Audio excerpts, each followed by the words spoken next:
একটা র্যাপিড ফায়ারে আমরা আসি। নরেন্দ্র মোদী নাকি অমিত শাহ? নরেন্দ্র মোদী, যেহেতু দেশের প্রধানমন্ত্রী।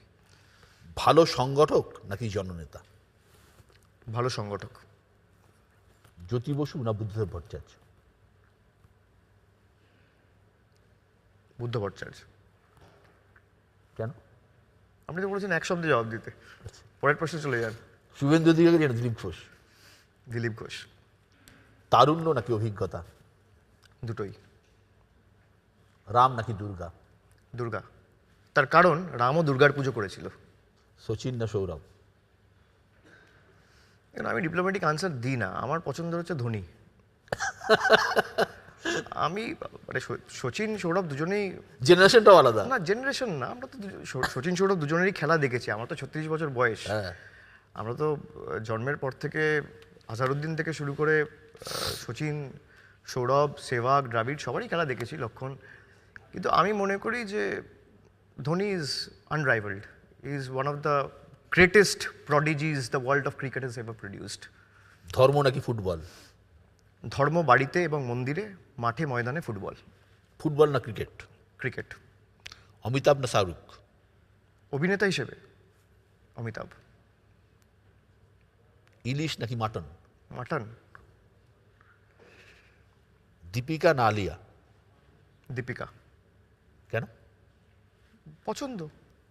এড শেরান নাকি Arijit Singh? Arijit Singh, any day. Diamond Harbour না দক্ষিণ কলকাতা? ডায়মন্ড হারবার না, দক্ষিণ কলকাতা। দক্ষিণ কলকাতা আমার জন্ম, আর ডায়মন্ড হারবার তোমার কর্মক্ষেত্র, দুটোই। ছাত্র রাজনীতিকে উত্থান নাকি প্যারাশুটের তারকা প্রার্থী?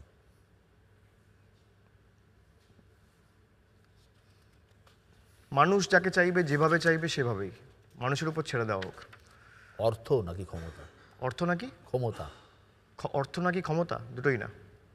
লাস্ট একটি প্রশ্ন করব যে এই এত বড় নির্বাচন, যেখানে দেশের সবথেকে নজর রয়েছে পশ্চিমবঙ্গের দিকে, 4টে স্টেটের মধ্যে সবথেকে নজর, গোটা দেশের নজর পশ্চিমবঙ্গে, সেই নির্বাচনে আপনি এ রাজ্যের শাসক দলের প্রধান কাণ্ডারি, প্রধান সেনাপতি বলুন, যাই বলুন, আপনি ময়দানে নেমে পড়েছেন।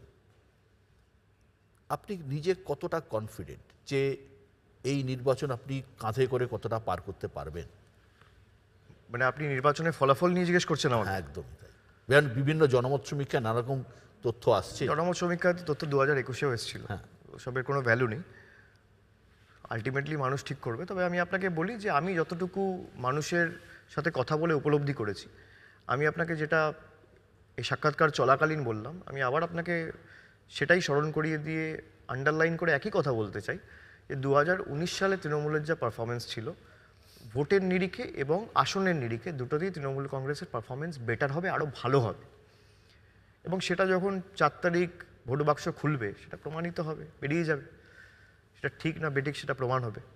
কিন্তু ভবিষ্যৎবাণী আমি করতে পারবো না, এই মুহূর্তে নয়। আমি হয়তো আপনাকে 1 মাস পর যদি আরও একটা সাক্ষাৎকার দিই বা আপনার সাথে কথা বলার সুযোগ হয়, আমি নিশ্চিতভাবে বলে দেবো তৃণমূল কংগ্রেস কটা আসন পাবে আজকের দিন অভিজ্ঞতা অনুযায়ী। আজকের দিন দাঁড়িয়ে আপনি বলছেন 22-এর বেশি পাবেন? নিশ্চয়ই, নিশ্চয়ই, 100%।